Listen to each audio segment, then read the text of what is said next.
Good morning, everybody. Welcome. It's my great pleasure to introduce this morning Dr. Ralph Weischedel. Ralph is principal scientist at BBN, where he's been for many years, and he directs a group of about 25 researchers there doing all manner of human language technologies. He is widely published in the field in not only information extraction, but parsing, speech, you name it. He and his group have worked on it. And you've all read many of his papers before. And today, Ralph will be talking about information extraction.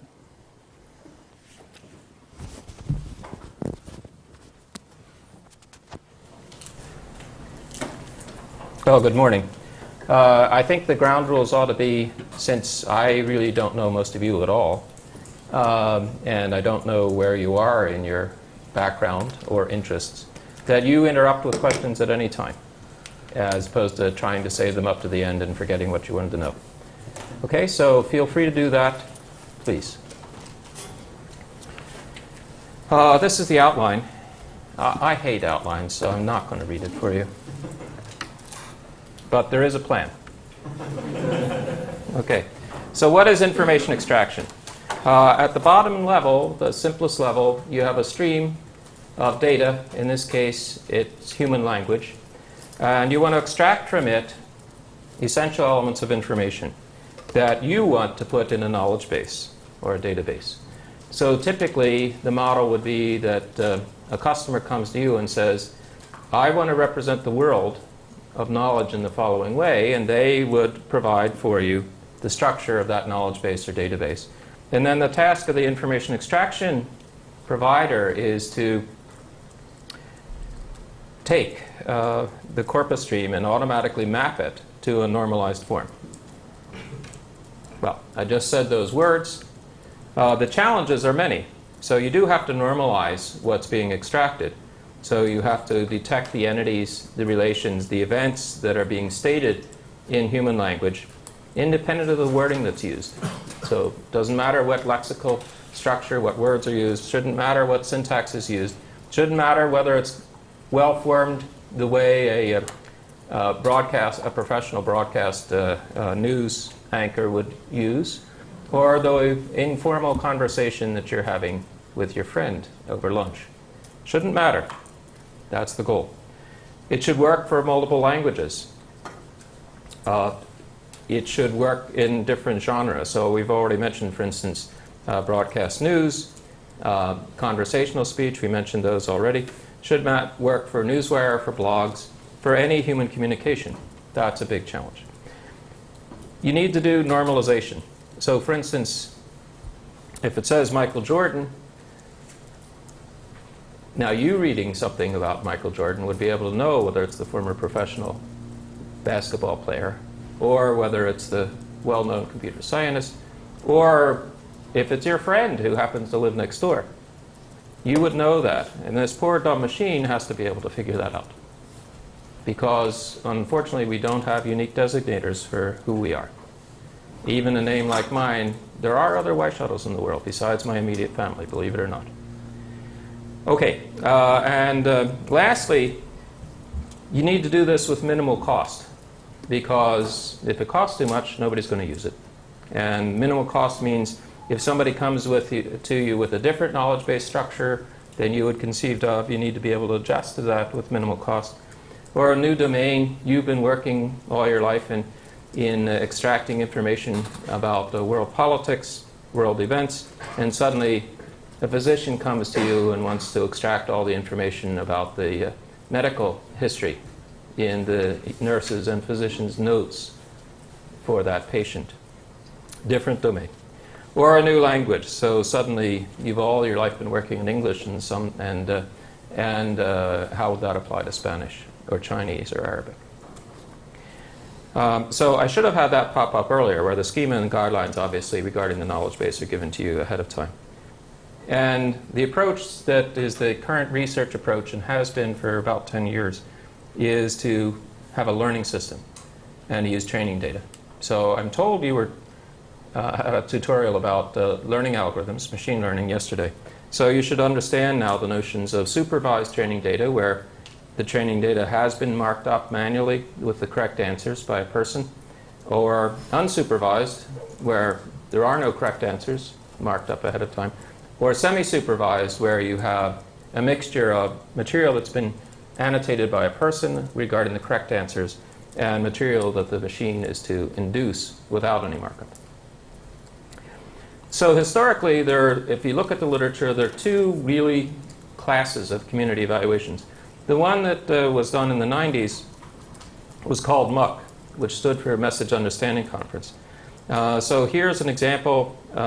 Georgian leader Edward Shevardnadze suffered nothing worse than cuts and bruises when a bomb exploded yesterday, etc. So of course, this was an example when one was to extract terrorism incidents. And so one was to find out the location of the terrorist incident, the date it occurred, the type, in this case a bombing event, the instrument, the victim, the injury, the accused, the accuser, etc. Now, the key thing to note about this example is almost nothing here is normalized. You've gotten rid of the syntactic structure, right? So it doesn't read like English text anymore. But the only thing that's normalized is the type. This is a bombing event, even though the phrase bombed, it doesn't occur. It talks about a bombing, of course. And the date. And actually, I can't remember whether the date was normalized in the real muck examples when I made this up or not. But that's about the only thing that's normalized, right? I mean, injury. What's normalized about nothing worse than cuts and bruises? Is a machine going to be able to reason any better about that than the text? No, because it is the source text. Okay, so the degree of normalization is something that was touched on only lightly in the research in the 90s and was only measured in the research in the 90s. And if you were to go off and do research and say, I have the best new mousetrap, I mean algorithm, it really is so much better than anything happened before, and you went and tested it on this kind of material, you'd realize you really weren't testing yourself very much on how much normalization occurred, but only on whether you can find the snippets of text having the right roles, but the snippets of text essentially aren't normalized. They're still just words, strings of characters in the language. Now, in ACE, which held sway in the 2000s, one got a little bit deeper, a little more normalization. So here's a single sentence. The founder of Pakistan's nuclear department, Abdul Qadir Khan, has admitted to transfer the country's nuclear technology to Iran, Libya, and North Korea. So one of the things is one had to automatically, by machine, mark up all the names. So you see there, Pakistan, Abdul Qadir Khan, Iran, Libya, North Korea. And the nominals, namely the descriptions. So, founder of Pakistan's nuclear department, country's nuclear technology, etc. And the pronouns, except there aren't any pronouns in this particular sentence. Not only were you to find those, but then you were to collect them together. You were to do the co-reference to show a level of understanding that didn't arise essentially in muck. So that the founder in Abdul Qadir Khan, and he, which is, I didn't include all the sentences, right? The slide's only so large. But in the next sentence, if there's a he, the he would be connected, right? All those mentions are of the same individual. And for instance, Pakistan is the same as the country in our example here, right? The country here is Pakistan and not Iran, Libya, or North Korea. Then you are also to find relationships from a large inventory of about 24. So the start of an organization, right, and that's signaled by the word founder, and the organization that's founded is this department. And then another one is the organizational location. The department, this department, is in Pakistan. I'm sorry, I said relation for the organization start. I should have said event, right? But you can read better than I can speak. Now, I'm really going to talk in this tutorial about BBN's approach. It's not unrepresentative, but it certainly made it easier to put this tutorial together than to try to provide you a survey of all possible approaches. So the key to our approach is to regularize these into what we call proposition trees. These are predicate argument structures. The transfer is from he, and what's transferred is a technology. The founder is of a department, etc. Now, there's one other type of extraction that you read about in literature that's never had a community evaluation, right? Never had a baseline, never had a benchmark test set, never had something from which you can compare against other research papers. And that's called open information extraction. So on the level of dimensions, where the evaluation is multilingual, well, Mach was mostly English. 1 or 2 years they had a Japanese track. Only for the extraction of names, but never scenario templates, they looked at least Spanish as well as English and Japanese. Whereas in ACE, the more recent set of evaluations, Arabic, English, and Chinese were regularly tested. Now, if you can do English, Arabic, and Chinese, you could easily believe you could do almost any language, because there's actually almost nothing in common between the 3 languages. In the literature on open information extraction, it's primarily English. For entities, there are about 3 types versus 20 or so types in ACE. And in the open information extraction, at least in the literature, very little is talked about co-reference and all. So the notion of entity doesn't particularly arise, et cetera. And the key difference about relations and events is, as opposed to having an ontology, as in a very small ontology in Mach and a larger ontology in ACE, in open information extraction, the lexicon itself, namely any word in the language, which means in essence there isn't any explicit ontology put upon the language, but any word in the language itself can be a relation or event. So in that sense, very, very little normalization. Okay, so what about approaches? So handcrafted rules ruled in the 90s. By that we mean you, as a person, write down lots of sequences to create a finite state transducer, right? A finite state machine that maps the symbols to another set of symbols. It's the basis for virtually all commercial products that you could buy today. It requires essentially a computational linguist who's native in any language. So if you wanted to go off and suddenly do information extraction in Thai, you would have to find a computational linguist who's also a native speaker of Thai. Now, we used to do this, right? We used to do this in the 90s. And the funny thing, extracting names is really, really easy. And it was the first thing to show success in information extraction, right? To recognize a person name versus an organization name versus a location, et cetera, is actually pretty easy. On the other hand, the funny thing was, I had a person, bright young man, graduated from CMU, who was writing these patterns, and his was arguably the best pattern recognition system in the world for recognizing names in English. But for reasons I don't understand, after handcrafting these rules for about 2 years, he wanted to go back to graduate school. And in fact, it's really hard even to find people who want to do this for English, their native language, where there are zillions of them in the Boston area. And so finding them in Thai, well, it's an international city, but it's even harder. And who'd want to make a career out of this? So the sensible thing, which the community turned to, is statistical pattern recognition. And there are many learning approaches using diverse feature sets for information extraction. And which learning algorithm you use, which set of feature sets, for instance, is a large part of any research paper you'd read about information extraction. So the features can be lexical, namely they can be word-based. They can be part of speech. They can be syntactic structure, namely parse trees. They can be semantic structure, such as predicate argument structure. They can be coreference, etc. Basically, all research today uses a learning approach, a statistical pattern recognition approach. And there's one new commercial product. And maybe in the commercial arena, that'll become the wave of the future. So this is our approach.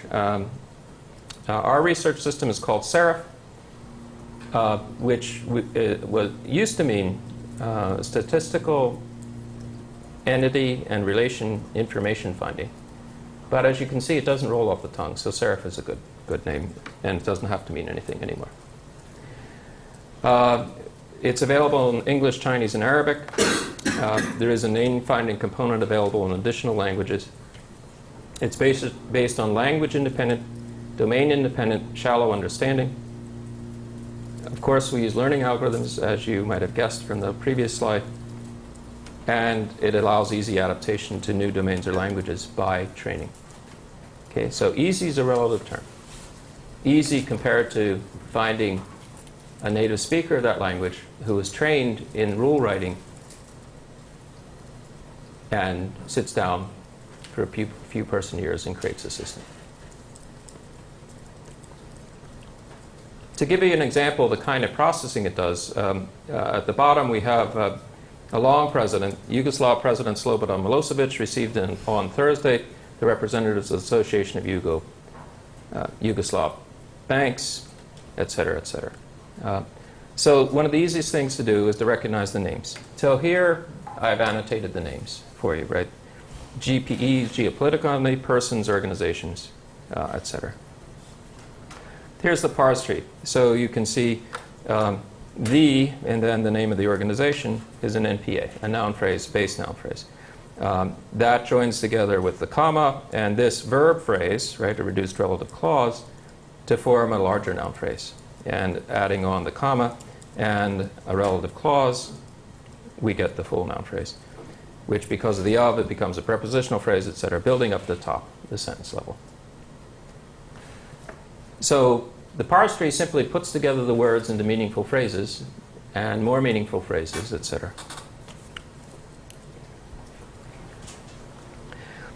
This is the co-reference level. So we've identified that this association of Yugoslav banks is the same as its, that Milos is the same as the who is the same as the general director, etc. And given that, one can associate the predicate argument structure that comes from nouns. President of Yugoslavia, right, etc. And from the verbs, right, so Milosevic received representatives, and so on. So that's the level of linguistic analysis. Okay, so this is purely linguistic analysis. No normalization has happened, right? It's still the words of the author. Okay, so the normalization happens after we've done all the linguistic analysis to say, this is the sentence structure, this is what the sentence means, here are the predicates, here are the arguments, here are how the phrases refer to each other. And only then do we do the normalization step for the customer's database structure, the customer's knowledge base structure, the customer's ontology, or in other words, the customer's formal view of the world. Okay, let's look at names. Names are really easy, so that's a good thing. So here we have a long sentence, and the names are marked up as the locations, persons, organizations. Up to 1996, there was no learning approach that was competitive with hand-built rules. Since then, statistical approaches have achieved the state of the art and are what people use. There's still commercial products that are based on handwritten rules, but that's not where the research is. That's not where the new generation of technology will come from. Turns out BBN was the one that achieved the first state-of-the-art performance in numeric addition by learning algorithm. And also, you can get good performance even on pretty bad input. So automatic speech recognition generally produces imperfect text. I'm going to show you a slide of performance later, but here was the original structure of the algorithm, the original algorithm that achieved state-of-the-art performance. And the goal was to have one language model for each category that you were to recognize. Okay, so this was in the days of muck evaluation, so there were persons, there was organizations, there were 5 other categories, and one for everything else that's not a name. And then you simply march through the sentence, going through this finite state machine till you get to the end of the sentence. And you assigned bigram probabilities. I don't know whether you can read this, but for instance, from word 1 to word 2 to n, for instance, you look at the probability of the current word given the previous word and the name category, person. And the same as you march through all the states within this region. The same here. And then there are transition probabilities from one region to another. So for instance, the transition probability, which again you may not be able to read. Sorry about that. The probability of the name class, the current name class, given the probability of the previous name class and the probability of the previous word, times the probability of the word given the current name class and the previous name class. And so you just followed all possible paths given a sentence through this finite state machine and selected the path probability that gave the maximum probability. Now the nice thing is, since the speech recognizers also use similar models, you can actually combine the probability of the output names given the acoustic signal quite straightforwardly, and you get a result such that the error rate given a speech input is essentially approximate, as you can see from these dots, essentially approximate to the error rate if you had text plus the word error rate in speech recognition. Okay, so it degrades very gracefully, right? As the speech recognizer becomes more effective, therefore the word error rate goes down, and therefore the overall performance goes up linearly. Okay, so much for names. We'll go back to it later when we talk about how to reduce the amount of training data required. So for entities, I think I've covered everything here, so I'm going to skip this slide. At the moment, the ACE evaluation used 7 types: person, organization, geopolitical entity, facility, location, vehicle, weapon. Here is a color-coded markup for Irish Prime Minister Brian Cohen. Met yesterday with EU leaders in Brussels. He returned home to Ireland today. So you'd like to get that the Irish Prime Minister Brian Cohen, where Brian Cohen is the head, is the same as the Prime Minister, is the same as the he, etc. So that's what you'd like to be able to do. If you can do that, then we go on. So here's another example sentence, again with the markup. It's not crucial. And if you can do that, if you can make the entities, one way to do that is say, you have names, we found them already. Remember the diagram, whatever thing was flowing down. You have the descriptions, you have the pronouns, where's my cursor? You have the parse trees. You have the predicate argument structure, right? I showed you that in the previous slide. You have all that as features to build on, right? Then you can have a model that learns how to predict coreference given those features. You can predict relations given those features. You can predict events given those features. And then you just merge all those results to produce the output, namely the entities, the relations, and the events. So I'm going to walk through those 3. So for instance, if we're midway through a document and we've already decided that entity 1 contains these mentions, right, which might be a name, which might be a pronoun, which might be a description, and entity 2 only includes 1, and entity 3 includes 2. So we've worked through the first 6, and we're at the 7th way through the document, the 7th mention of a noun phrase. So we extract the features of mention 7, and we look at the features of each of the mentions of the entities, and we make a prediction, given our learning model, right, that mention 7 is associated with entity 2 with this score. Mention 7 is associated with entity 3 with this score. Mention 7 is associated with a new entity, never seen before yet in the document, with this score, or with entity 1 with this. And of course, the highest scoring one is the decision we will choose. I think, in the interest of time, since I'm running a little slower than I expected, I'm going to skip the pronoun coreference model. It's not complex, but basically one decides the feature templates, here's an example of them, and use the model to predict which is the most likely referent for the pronoun. Let's go on to global entities. So that was all for linguistic coreference, right? In a document, does he refer to this character or this character, etc. Now suppose you go to the Michael Jordan problem. Which Michael Jordan is it when you see a document that mentions Michael Jordan?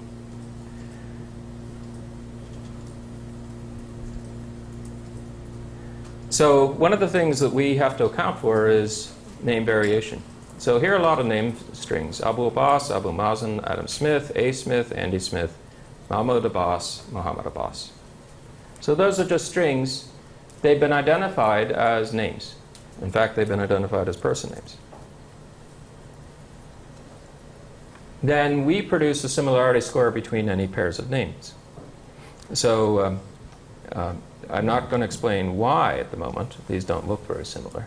But you could imagine there might be world knowledge that we can know that there's a 0.9 probability that Mahmoud Abbas links to Abu Mazen, even though they don't look at all the same. And the same about Muhammad Abbas and Abu Abbas and Mahmoud Abbas and Muhammad Abbas. Then, given those scores, we build clusters of these document entities. So we've got this name similarity, and we see a document with an entity 1, and we see a document with an entity 2, and we start to cluster those document level entities together.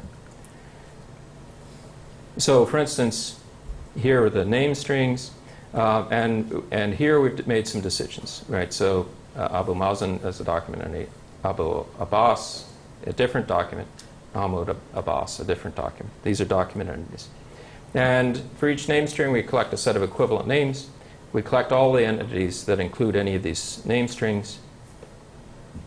And lastly, we do a agglomerative clustering, right? So we start with singleton clusters, which you have here, right? 3 singletons. Merge the clusters using evidence from name variation, from what knowledge we've extracted from the documents about the entities mentioned in each of them. Web knowledge, such that in fact Abu Mazen is another name for Muhammad Abbas.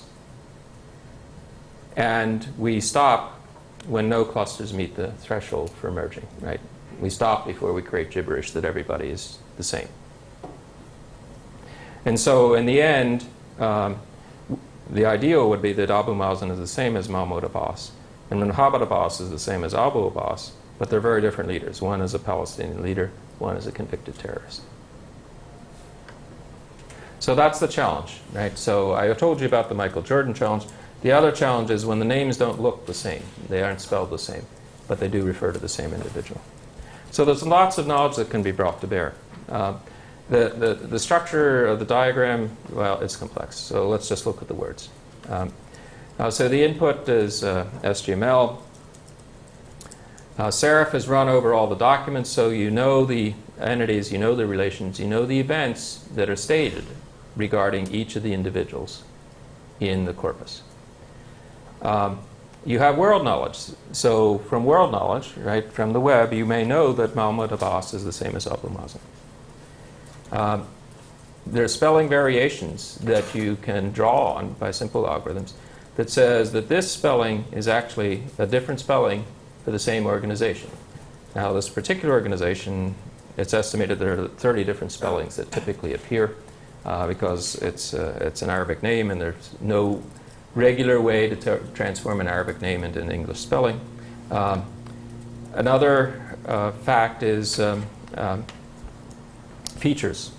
The most obvious feature, of course, is about persons, is gender, etc. to use. And then there might be additional knowledge, right, that this Michael Wynn is an Air Force secretary, this Michael Wynn is a prosecutor. Do you have enough knowledge to suggest that maybe these two are different people? And then you produce as an output the particular ACE program format, APF.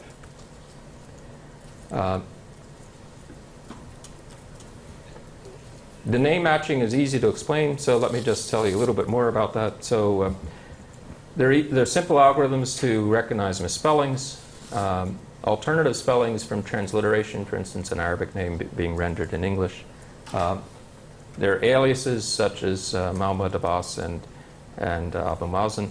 There are acronyms so that you know that IBM is the same as International Business Machines.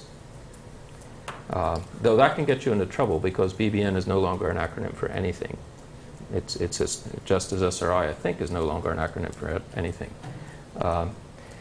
And there's name variation simply because we can use short forms. So the world knowledge is derived from the web. So, for instance, Wikipedia is a good source of aliases. There are other sources, so you can find geographical databases to find out how many Springfields there are in the United States. Then there's ways to compute the similarity, as I already mentioned. So, in interest of time, let me skip this.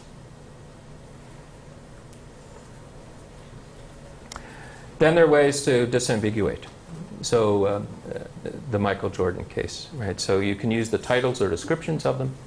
If they are consistent, then you have reason to believe they are the same individual. And if they are inconsistent, right, or the ACE relations are inconsistent, or the events are inconsistent, you have evidence that you have different Michael Jordans. Again, you can draw on world knowledge. So Wikipedia is a strong resource, again, for English to do that. And then there simply is a document metadata that you can use as well. So, for instance, if someone is mentioned as president in 1980, actually, let's make it a little more real. Someone is mentioned as president in 1991, and someone with a similar name is mentioned as president in 2003. You know they're not the same president because of term limits. Okay, so sorry I rushed through that, but there's several other points in the outline. Now relations get to be more interesting, right? The names have the nice property that the strings, they're just strings, there's no structure.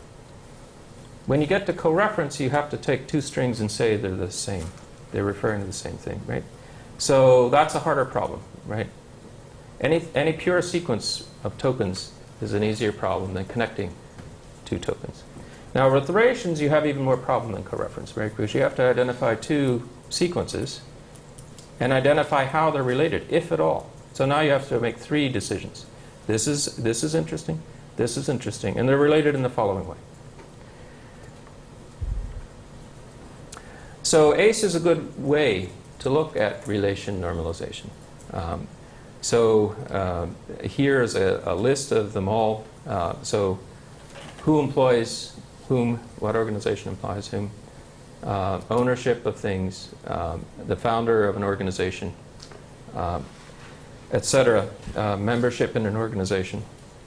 Then they're physical or spatial, if you prefer, something being very near something else, or a person or an organization being located at a particular location.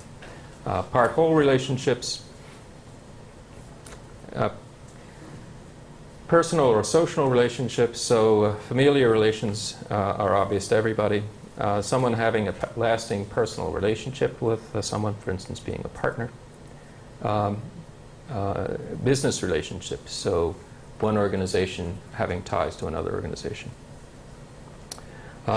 In the agent artifact area, there's only one, as you can see, user, owner, inventor, or manufacturer, right? So a person or organization related to a thing, right? User, owner, inventor, or manufacturer of something. And then lastly, the two general affiliations. So this is the ontology, right?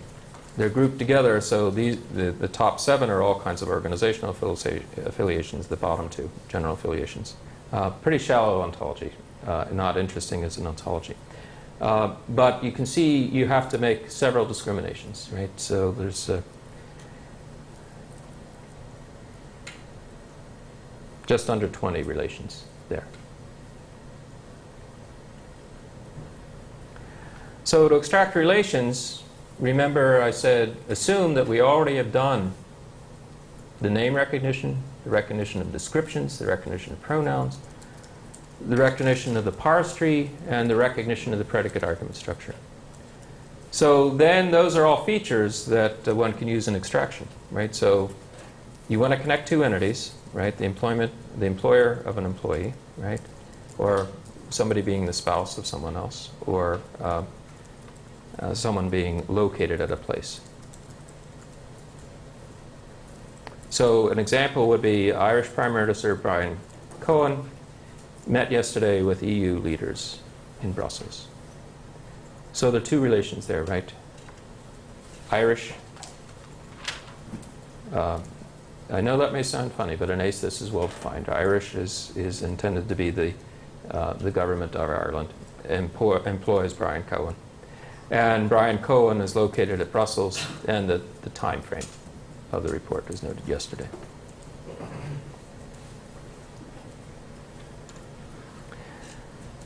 So the interesting factor, at least in English, and I don't have the statistics for Arabic, for instance, but most relations are expressed in a single phrase, a single syntactic structure.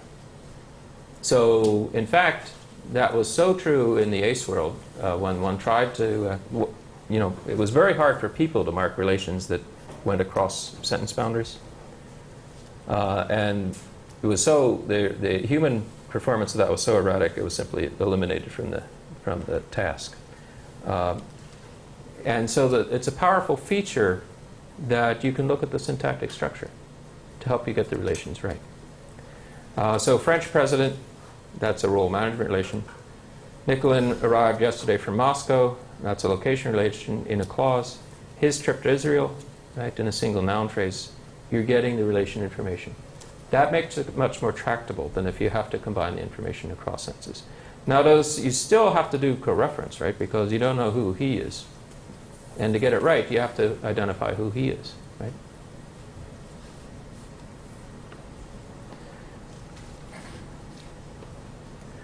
So first identify the mentions, as I said. Classify the mentioned pair as either one of the inventory of the relations or no relation holding between any pair.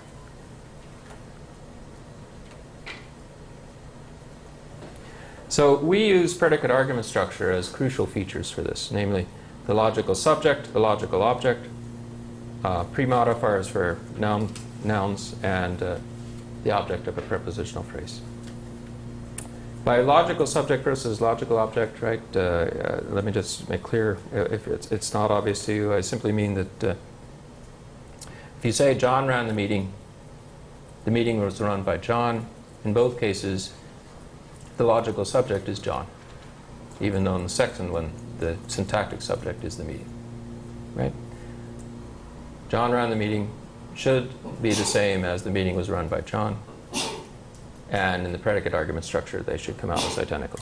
Okay, so that's what I mean about logical subject, logical object. So examples are the French president. The predicate argument structure is president has a pre-modifier French. Ivan went to Moscow. The predicate argument structure is that the logical subject of the went is Ivan. And there's a prepositional phrase to Moscow. Ivan arrived at a meeting in Moscow. There's a logical subject. Oh, I'm sorry, Ivankov, rather than Ivan. Poor Ivan. And he's at a location which is what? A meeting in Moscow. So then one can have feature templates that are used for the extraction process, right? So suppose the feature template is arg1 is of type X, arg2 is of type Y, and it's a proposition Z, which for Bush in Washington would be arg1 is of type person, arg2 is of type GPE, and the proposition is in. If so, you produce the located at relation. Okay? So how do you have a learning model for this? Well, you have annotated data that says for Bush in Washington that the relation is located at, and the person, the first argument is Bush, and the second argument, the location, is Washington. And from that annotated data, you simply estimate the probabilities for all the features and run it through your favorite learning algorithm to make the predictions on new data where it isn't marked up. Another example is for things like the Canadian businessman, where you have the pre-modifier. So if the argument 1 is of type X and the argument 2 is of type Y, and the proposition is a pre-modifier arg1, arg2, and the head word is W, So here, in the Canadian business, and that's that becomes argument 1 is type GP, the argument 2 is type person, the argument 1 head word is businessman, and then the relation is citizen of. Again, you estimate the probability simply by looking at the supervised training data. And then when you decode, you look at the features, and the model tells you the probability. Okay? Now the ACE event inventory is richer. So again, here we have the one level above the base types of events, right? So they're life events, they're movement events, business events, conflict events, etc., through justice events. And here are the events to be recognized, like born, married, divorce, injured, die. And justice events, arrest or jail, release or parole, trial or hearing, charge or indict, sue, convict, sentence, etc. So more than 24 types of events. So there's a fair amount of discrimination here, right? You have to distinguish more than 24 types of events. But there are all kinds of events that aren't covered here.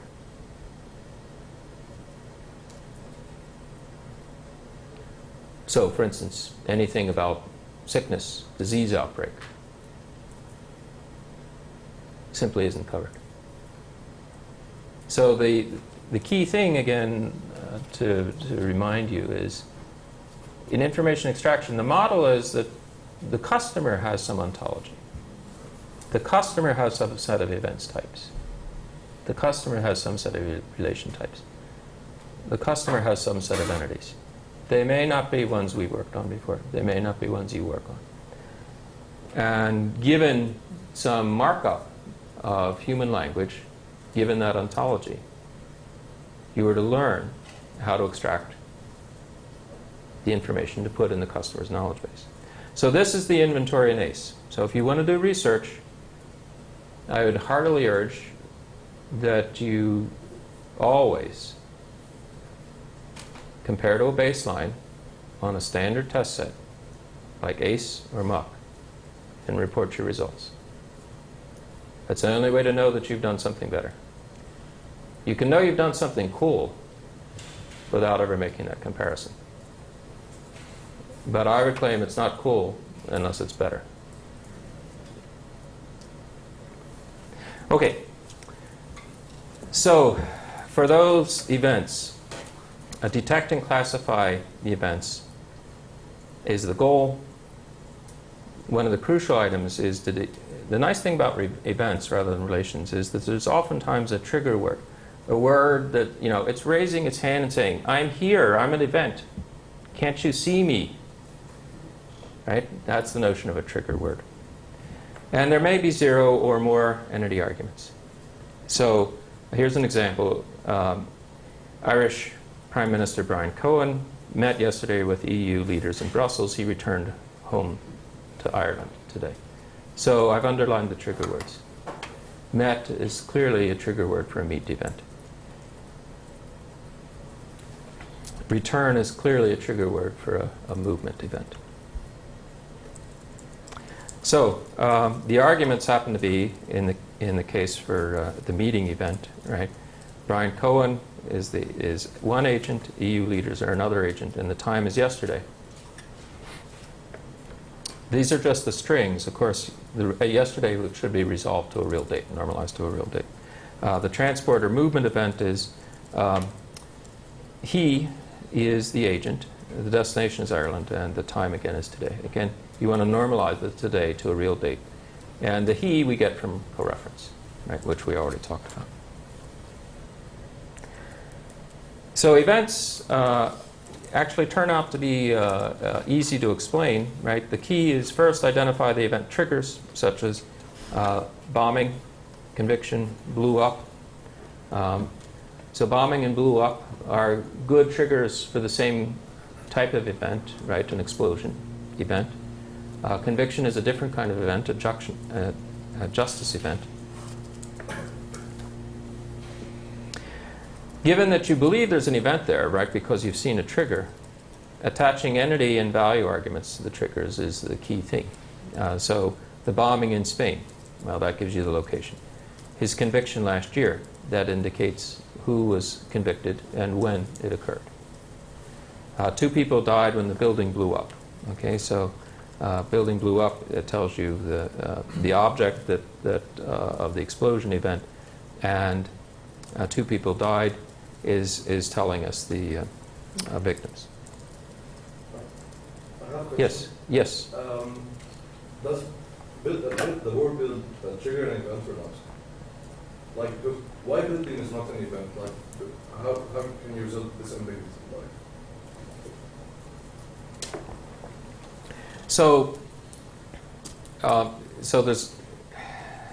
So I can tell you the way we do it, right? So some people would argue that building has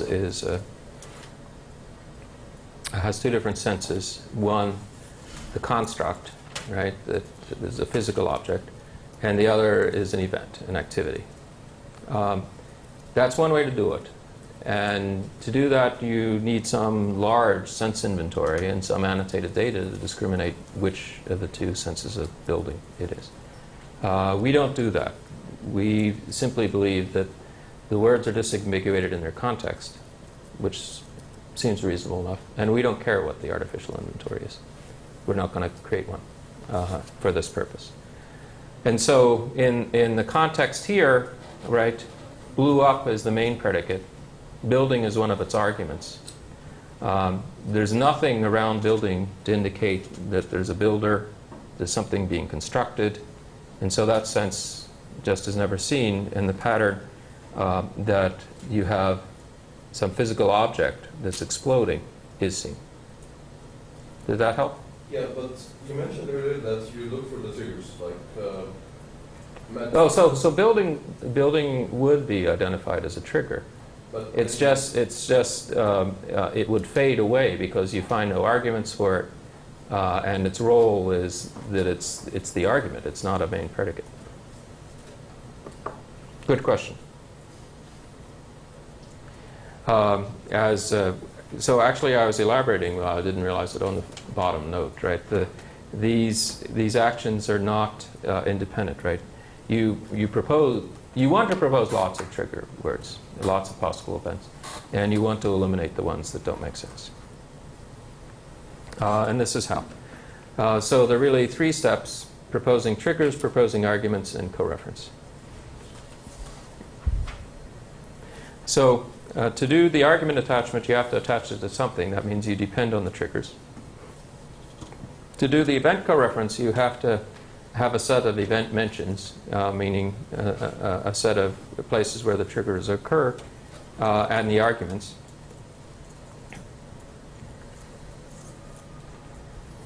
But there are the independencies. So as I was saying with the building example, you want to associate the arguments with the triggers. You have to resolve, for instance, whether there are 2 bombings or 1 bombing and the consistency among them. And so you prefer triggers where everything comes out consistently, right? And coming out consistently, again, is all computed as a score.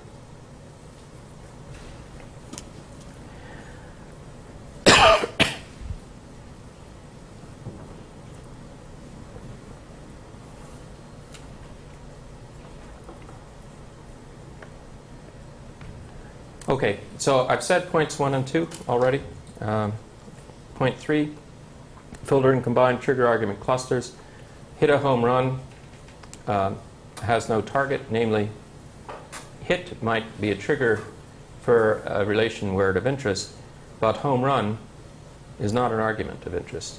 And so it would be marked as not an event. So made a call. The problem with made a call is, right, the real trigger is call, and the made is just a support verb because you've stated the event by a noun, right, call. And so you need to collapse all the do support words like made, do, etc., and take the noun as the trigger instead. Okay, so I should point out that not all these tasks are equally easy. So, for instance, for humans, the interchange agreement on marking up names is about 97%, right? You take two people, you mark up names. Assuming they're fluent in the language, you get about 97% agreement. For co-reference, the agreement for entity recognition in ACE among humans is in the 80s. For relations, if I remember correctly, it's a little below that, so let's say in the 70s. For events, it kind of falls through the floor. So 60% is about the best you would remember. So I'm sure, going from memory and not having to look this up in the last week, those numbers aren't exact. But the relative difficulty in humans marking up the data is there. Yes. That was within .coref, or that was the... That was within document. I don't know the numbers. Maybe Jim knows the numbers on cross-document human annotator agreement. Okay, so that's sort of the basic framework. But the real name of the game is now, in research, is minimizing the cost. So a customer comes to you and says, I have this great knowledge base I'd like to fill automatically. Let's say it's about patient records. And you don't have a clue about the ontology of medicine and indicators of problems and drugs. But they have an ontology, and you say, oh, take me 25 person years and I can do this for you. Okay, well, it's probably not going to happen, right? I mean, they need it sooner than that. So what do you do? Okay, so that's the most active area of research, I would say, now. So one area may not sound like it's directly relevant, but it's creating resources beyond tree banks. So I don't know whether your machine learning talk yesterday talked about the notion of automatically learning to parse from marked up data. But the training data, the supervised training data, is called a tree bank. A collection of parse trees. So one of the active areas is to go beyond tree banks. And BBN and its collaborators at the University of Colorado, the University of Pennsylvania, and USC's Information Science Institute are creating a resource for that called OntoNotes. It's to be a skeletal representation of literal meaning. And what we had before we started was text being marked up as a tree bank and propositions. This core existed. And what we're adding is word senses and co-reference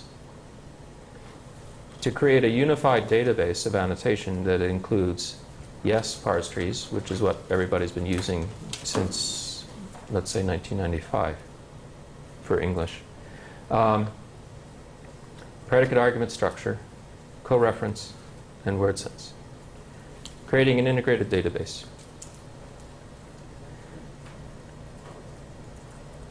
Now, one of the problems in creating annotated data, particularly if it's going to be a resource that you want the world to use and you want to drive learning algorithm research, is you need to find a sweet spot so that the inter-annotator agreement is high enough. So the rule of thumb is that if human performance is at n%, machine performance is likely to top out at n minus 10%. Okay, so sometimes you do a little better than that. But you shouldn't expect it to be better than 10% loss. So that means, as it turns out, it means our target is 90% agreement in human annotation on all these areas, right? It's true about tree banks. It's true about proposition banks. With co-reference, we're not quite at 90%. We're in the mid-80s to high 80s. And word sense annotation. So we're achieving that goal. there. Productivity means, well, if you don't have enough training data, you don't get very good performance. So for instance, in parsing, everybody understands parsing because people have worked on it with good tree banks for 12, 15 years. 100,000 words marked up by trees, it doesn't give you very good performance. 250,000 gets you up to a baseline. Going to 1 million words, you're still getting far better performance. So productivity, namely the volume of data you can mark up, is crucial. And lastly is the depth of representation. So as an example, if you make your word sense inventory too fine-grained, people won't agree very well, and the inter-tiger agreement will suffer. On the other hand, if you make it one sense, there's nothing to do. So our goal has been to find a sweet spot there, and we spent at least a year doing trial annotation and measuring all, what was the inter-tiger agreement, how quickly could we do it, and adjusting the depth of representation accordingly till we achieved the goals of 90% here, 90% for most of the words here, not all of them, and mid-80s for coreference. Well, the good news is that you can get hold of this data, right? You can get this data from the Linguistic Data Consortium. Release 2 of Ontonotes was made almost a year ago, and release 3 will be out by the end of the summer. So that's a new resource. What does it look like? Actually, it looks kind of unreadable. But it's a database, an integrated database of parse trees, coreference. So E2 is coreferent with E4, and E2 is coreferent with E7. Here we have the predicate argument structure, and down here we have the ontology. For that sentence I showed you before, the founder of Pakistan's nuclear department, Abdul Qadir Khan, etc.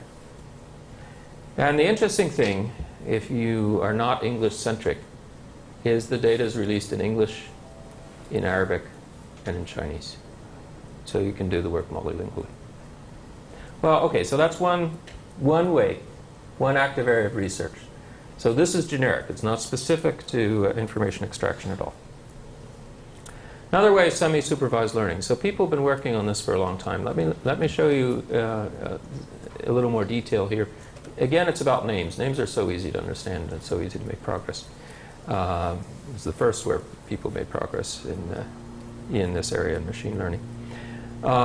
So semi-supervised learning, to remind you, is you have some amount of manually marked up data, but it's small. And you have some amount of unmarked data, and you want to capitalize on that so that you don't need to mark up so much data. Now, in particular, the experiment I'm going to describe was done by Scott Miller, who's not in the room, but is in the COE summer activity. So Scott invented this about 5 years ago.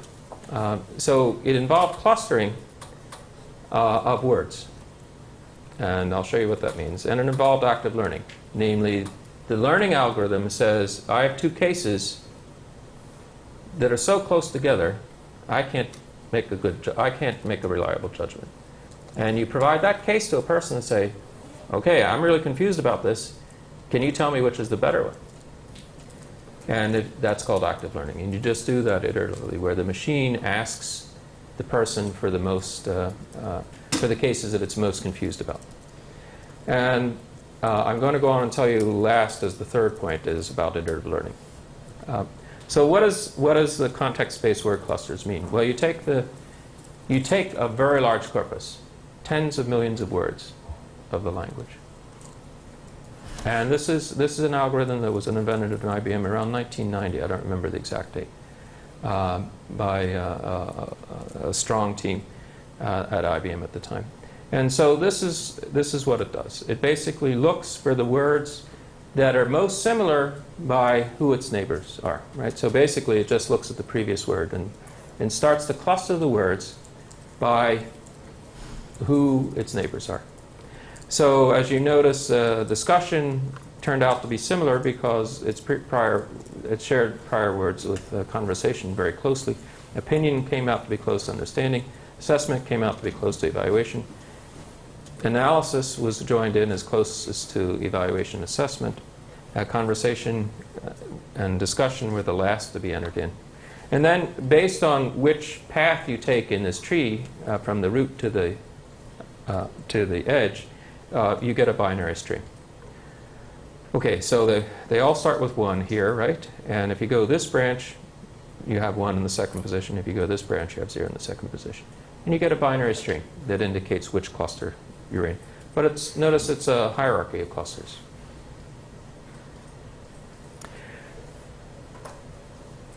So Scott's idea was to use 100 million words and to run the clustering algorithm over them. And I just showed you this part of the build process, right? And the point is, you get some interesting clusters. So these pretty much look like first names, right?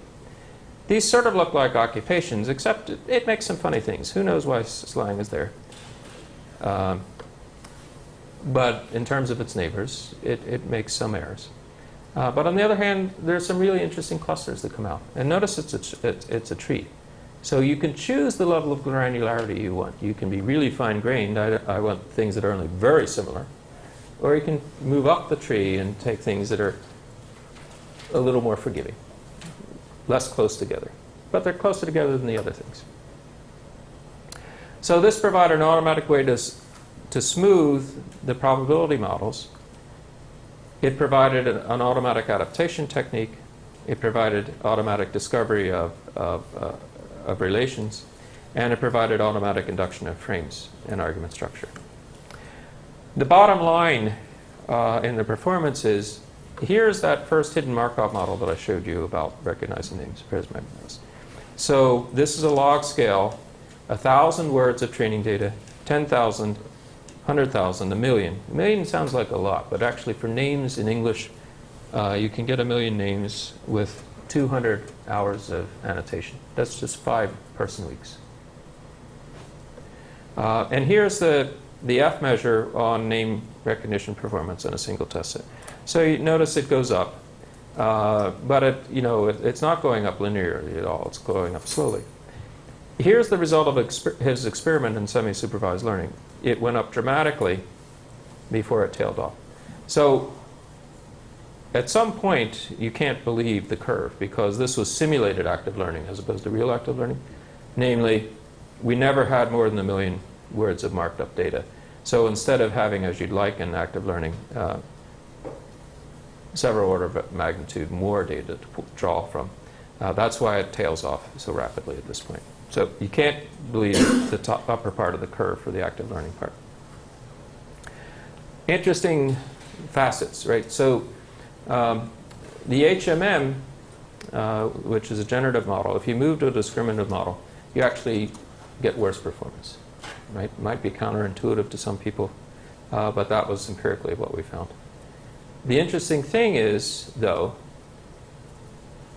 if you add the discriminative model and the clusters, right, the word clusters, you get a uniformly better than the generative model. Uniformly better across all points. That's interesting. So that means that boneheaded way where I say, this word is similar to that word because they share this previous words a lot. The distribution of previous words is similar. Sounds kind of boneheaded. Why should that make a difference? But in fact, it makes a distinct difference that you are able to generalize by who your neighbor is to data you've not seen before. Well, then the active learning helps even more, right? So here was the discriminative model.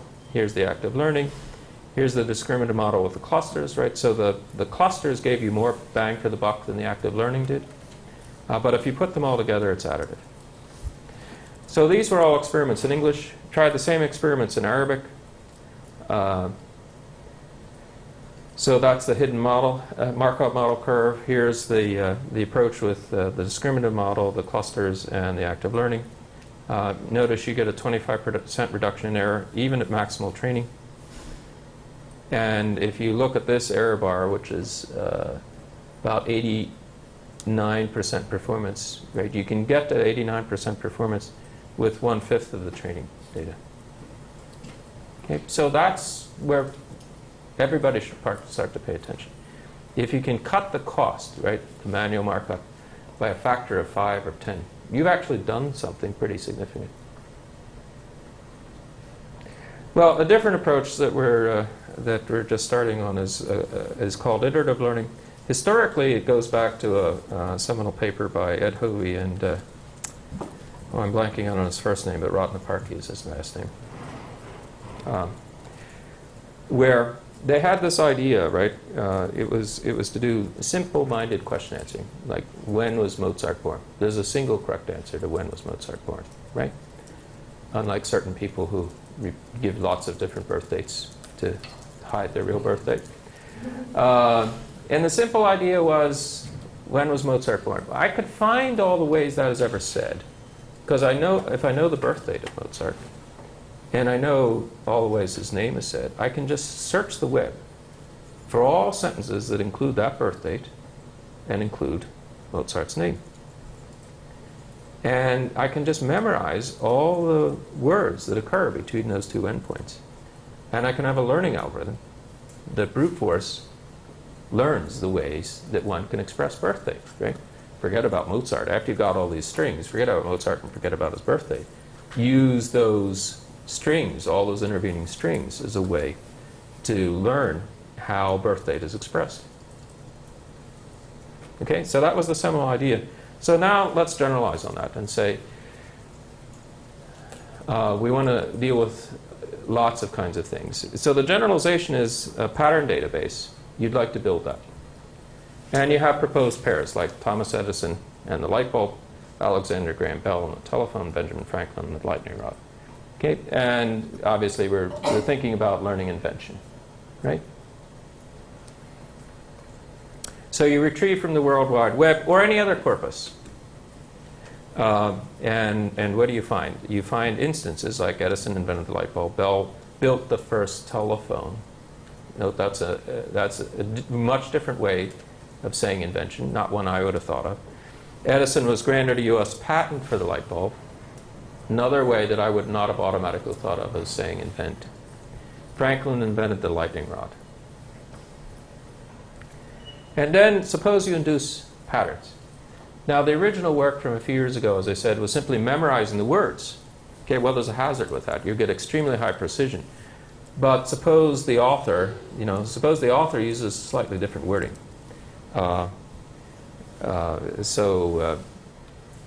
Suppose when you talk about something, suppose I say Miller built recently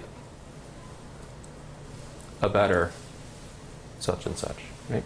Well, it actually is talking about an invention, but notice I put in the word recently, and instead of first I said better. Well, unless everything in the world that's ever going to be said is in the web, you're not going to get it, right? So your recall is going to suffer, but your precision will be great. So instead, one thing to do is generalize, right? So here we're generalizing into predicate argument structure, right? And saying, well, granted is one thing. The indirect object is an inventor. The object is patent for invention, right? So we're looking at Edison was granted a U.S. patent for the light bulb. So notice this generalizes away from a lot of those details, right? It captures the main predicate, granted.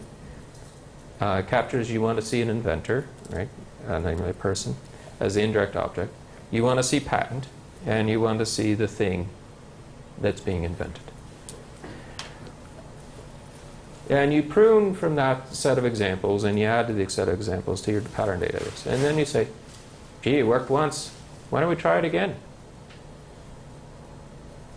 Okay, so this is one of the really promising areas of research. Perhaps the best work to date where you're actually memorizing the strings of words is at Carnegie Mellon with Tom Mitchell and his students. So don't remember the website off the top of my head, but he's actually making, he's actually publishing what they're discovering by this technique, instead of using, in fact, this deep analysis by simply memorizing the words between the pairs. And he's added something more powerful than this diagram, right? So imagine that there's another loop over here. So here we're trying to learn the way invention is stated. Suppose you're learning a way over here, the object categories for inventor and invention, which their group is doing. So there's a lot of promise here. Lastly, let's wrap up. What can you use it for? Okay, so I have a clear bias. I have since I was in graduate school. The papers are nice, but what do you use it for? Does anybody care? Could this possibly help anybody's life? Well, okay, those are deep questions. So, but if you can at least talk about applications, you can make me feel better. So the notional idea here is you have all this human language, and they're all ways it comes into play, right? And information extraction, what does names, entities, relations, events, puts them in a database or a knowledge base for you. So what could you do? Right? What do you do with this database? I don't know. But for instance, you can produce tables of information, employees and employers.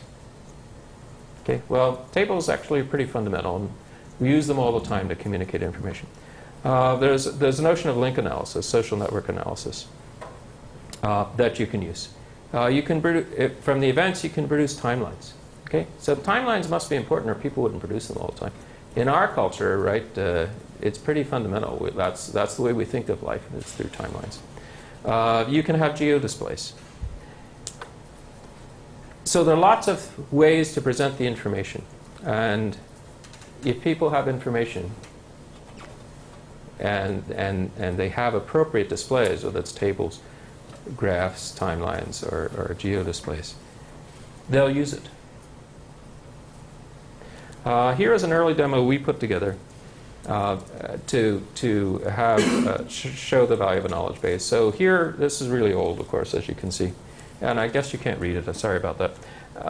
Let's read the screenshot. So we put in the search term chemical Lee. These are all the documents that were retrieved, simply finding wherever chemical Lee is mentioned. And I mean literally the phrase chemical Lee mentioned. But the knowledge base behind it says, here are various descriptions of the individual who was known as chemical Lee, right? Iraqi general, commander, Saddam's cousin, etc. And here are relations, again, in the knowledge base, but written out in an English form. Ali Hassan al-Majid works for Iraq. That was his full name, Ali Hassan al-Majid. So the knowledge base knew that, right? It had learned that from the corpus, etc. And here we've selected one. Can I read it for you? Yes, the bottom one, which you probably can't read. Where's my mouse there? Ali Hassan al-Majid is a member of Revolutionary Command Council. And so if you selected that, you would get the document that stated that and highlighted the phrase that led the system to believe that. Right, the evidence for the relation. And lastly, it would list out all the entities mentioned one by one, including repetitions of the same thing. So you could select any of them and find in the document. So this is for the case where you want to find information about, for instance, an individual, organization, event, etc. In this case, it was information about chemical Lee. It rendered in a prosaic English the various knowledge it had, and you could go back to the source documents. Here's another example, again associated with documents. The goal is to provide a user with efficient access to a large amount of information. Find it all, independent of whether it was written in Arabic, Chinese, or English. Provide it in English. Compress redundant facts so you don't see the same thing over and over again. Resolve pronouns and dates. So again, I'm afraid you probably can't read this very well. So this highlighted part is redundant information with the one above, right? So someone happily, before they took the screenshot, pressed this little button here saying expand this one, and notice the one below it, number 2. There are 7 different ways that this fact is stated, and we didn't expand that one. because the user needn't see it all. And notice the source language for this was in Arabic, and this is the machine translation. Pronouns are helpfully converted to what the system believes the pronoun refers to. So the he is Bernard Kouchner. And dates are resolved. So this next week is 2005, week 44. Or Friday is 2007, 0601.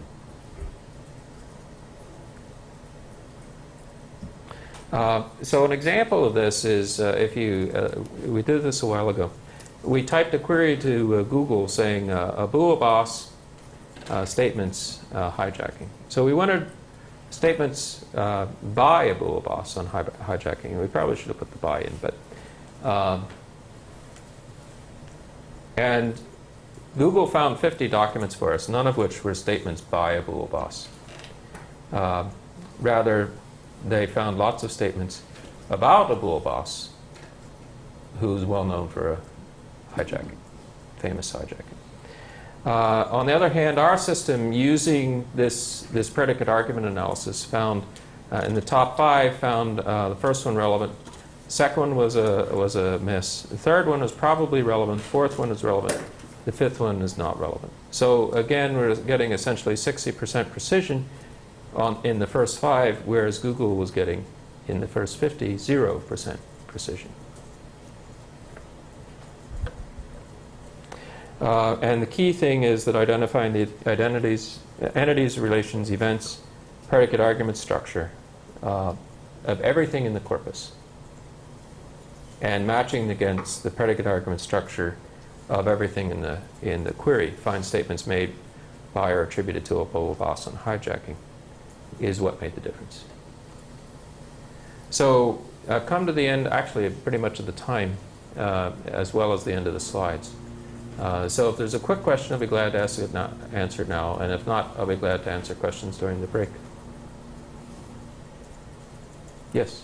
I don't know if it's quick, but for much of what you described, you have a sequence of steps, and in each step you have some error that's introduced. So by the time you get to something like the later stages, you have these cascade errors. Yep, yep. Is the field moving in a direction that can avoid those cascade errors, or will you always get error, or what do you recommend? So that you're certainly right, Jim. That's an active area of research.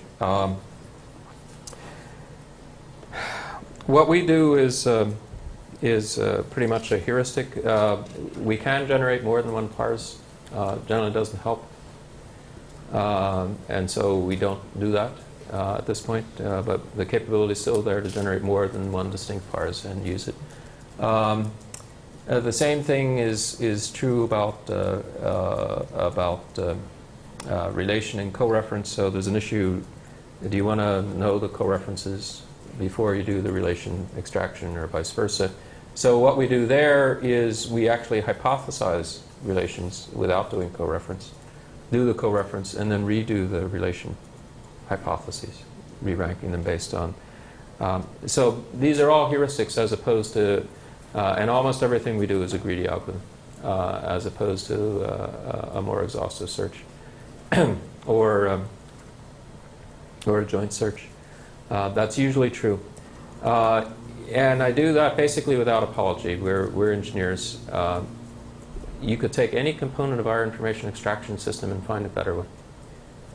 Whether it's the parser, the coreference, the predicate argument structure, I bet you could find a better one. But assembling them all together, this Serif system has, certainly for the last 2 ACE evaluations, and deeper than that, longer than that, it's just I don't remember, it has come out first essentially in every dimension in overall scores. So we would love to have a better parser. We would love to have better coreference, and we have to use our resources accordingly. The biggest errors by far, and the ones we do focus on, for instance, are errors in ASR, in speech to text. for which there's no recovery. And so one of the active experiments we'll be running in 2009 is a way to deal with, for instance, person names that are out of vocabulary. So I believe IBM and SRI have done prior work in that area.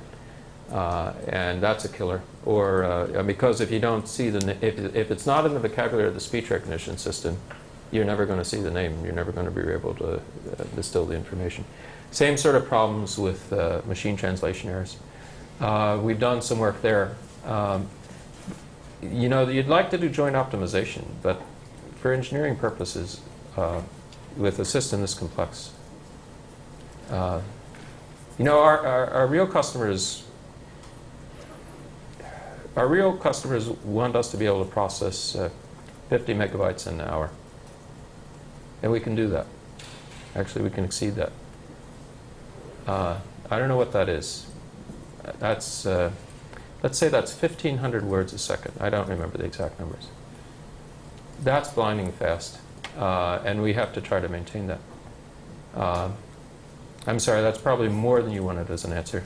No, I thought it would be interesting to hear. Yeah. So we take a definitely a very engineering approach, namely the overall system accuracy and speed. You're absolutely right. Cascading errors are a serious problem, but there's some cases where it's much worse than others, like the output of MT and the output of speech to text.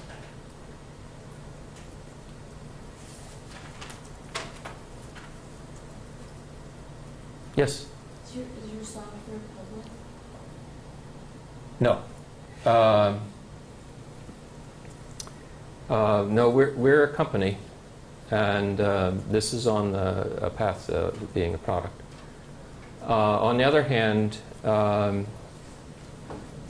with allied researchers, we do make trained executables available to allied researchers at no cost.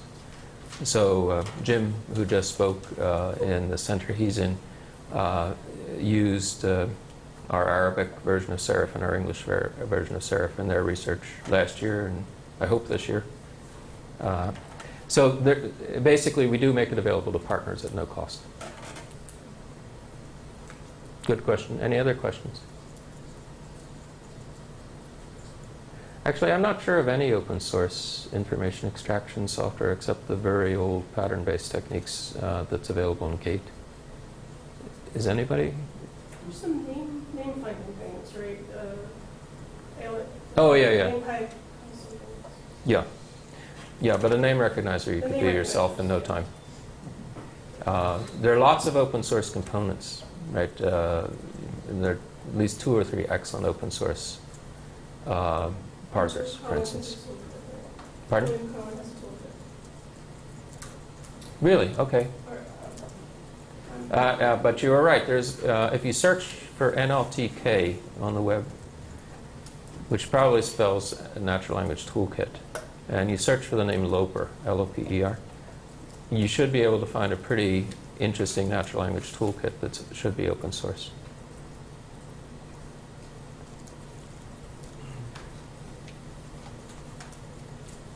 All right, let's thank our speaker.